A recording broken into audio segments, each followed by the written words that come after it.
Kapag closing na, mas konti ang salita, mas malakas ang epekto.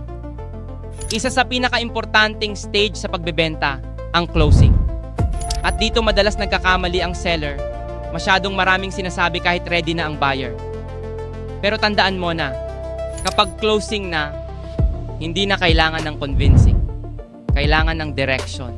Una, gumamit ng malinaw na recommendation. Sabihin mo, base sa sinabi mo, ito ang best option para sa'yo. Ipinapakita nito na nakinig ka at alam mo ang kailangan nila.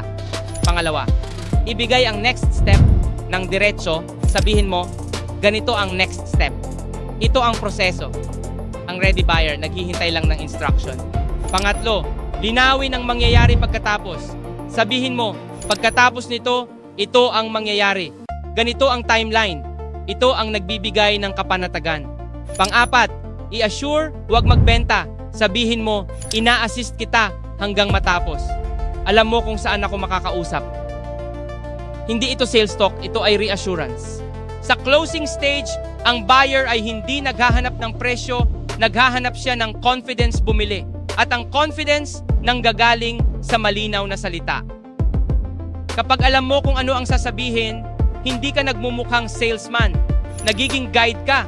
At ang guides, mas sinusundan ng tao.